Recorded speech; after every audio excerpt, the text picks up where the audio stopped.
Today we'll be reading Two Bad Ants with permission from Heinemann from the Fontes and Pinnell classroom. Two Bad Ants by Chris Van Allsburg.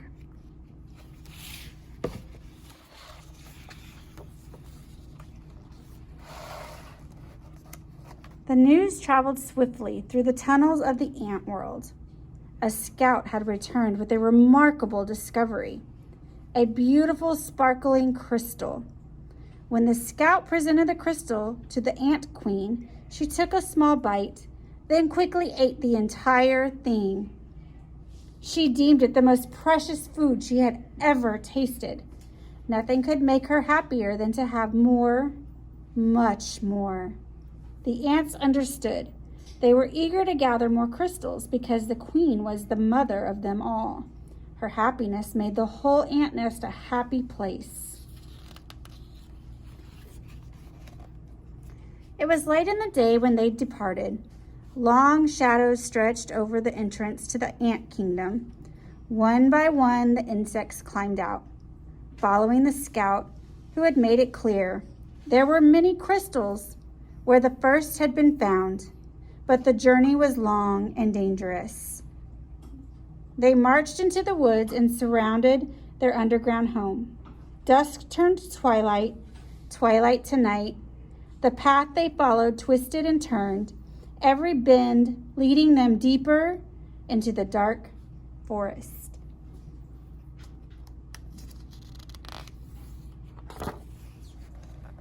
More than once, the line of ants stopped and anxiously listened for the sounds of hungry spiders. But all they heard was the call of crickets, echoing through the woods like distant thunder. Dew formed on the leaves above. Without warning, huge cold drops fell on the marching ants. A firefly passed overhead that, for an instant, lit up the woods with a blinding flash of blue-green light.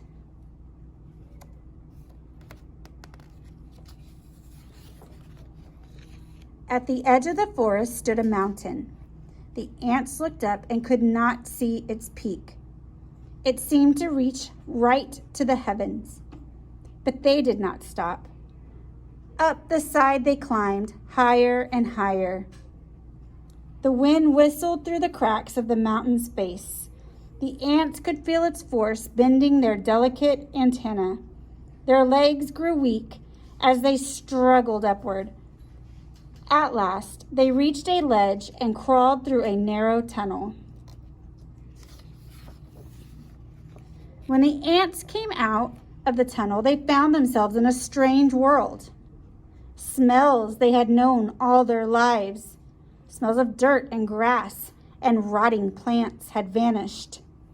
There was no more wind, and most puzzling of all, it seemed that the sky was gone.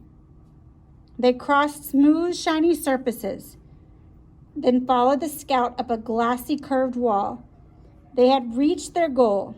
From the top of the wall, they looked below to a sea of crystals. One by one, the ants climbed down into the sparkling treasure.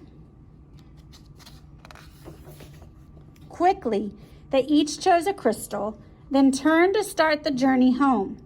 There was something about this unnatural place that made the ants nervous. In fact, they left in such a hurry that none of them noticed the two small ants who stayed behind. "Why go back?" one asked the other. "This place may not feel like home, but look at all these crystals." "You're right," said the other. "We can stay here and eat this tasty treasure every day, forever." So the two ants ate crystal after crystal until they were too full to move, and they fell asleep. Daylight came. The sleeping ants were unaware of changes taking place in their newfound home. A giant silver scoop hovered above them, then plunged deep into the crystals. It shoveled up both ants and the crystals and carried them high into the air. The ants were wide awake when the scoop turned, dropping them from a frightening height. They tumbled through space in a shower of crystals and fell into a boiling brown lake. Then the giant scoop stirred violently back and forth. Crushing waves fell over the ants. They paddled hard to keep their tiny heads above water. But the scoop kept spinning the hot brown liquid. Around and around it went, creating a whirlpool that sucked the ants deeper and deeper. They both held their breath and finally bobbed to the surface, gasping for air and spitting mouthfuls of the terrible, bitter water. Then the lake tilted and began to empty into a cave. The ants could hear the rushing water and felt themselves pulled toward the pitch-black hole. Suddenly the cave disappeared and the lake became calm. The ants swam to the shore and found that the lake had steep sides. They hurried down the walls that held back the lake. The frightened insects looked for a place to hide, worried that the giant scoop might shovel them up again. Close by, they found a huge round disc with holes that could neatly hide them.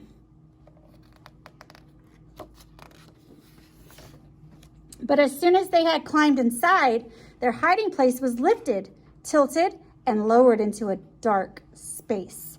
When the ants climbed out of the holes, they were surrounded by a strange red glow. It seemed to them that every second the temperature was rising. It soon became so unbearably hot that they thought they would soon be cooked. But suddenly, the disc they were standing on rocketed upward, and the two hot ants went flying through the air. They landed near what seemed to be a fountain, a waterfall pouring from a silver tube. Both ants had a powerful thirst and longed to dip their feverish heads into the refreshing water. They quickly climbed along the tube. As they got closer to the rushing water, the ants felt a cool spray. They tightly gripped the shiny surface of the fountain and slowly leaned their heads into the falling stream. But the force of the water was much too strong.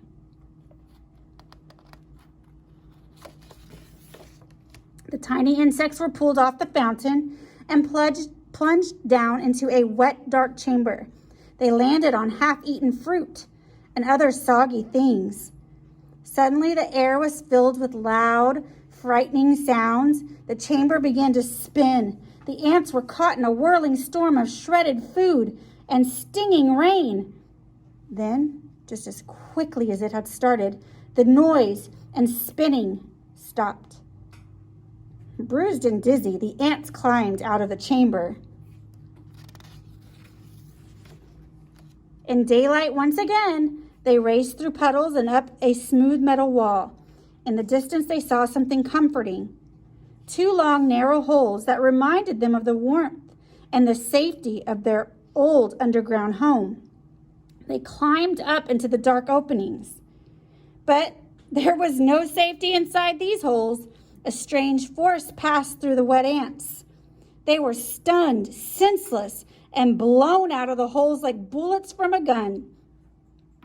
When they landed, the tiny insects were too exhausted to go on. They crawled into the dark corner and fell fast asleep. Night had returned when the battered ants awoke to a familiar sound. The footsteps of their fellow insects returning for more crystals. The two ants slipped quietly to the end of the line. They climbed the glassy wall and once again stood amid the treasure. But this time they each chose a single crystal and followed their friends home. Standing at the edge of their ant hole, the two ants listened to the joyful sounds that came from below. They knew how grateful their mother queen would be when they gave her the crystals. At that moment, the two ants felt happier than they'd ever felt before. This was their home. This was their family. This was where they were meant to be. The end.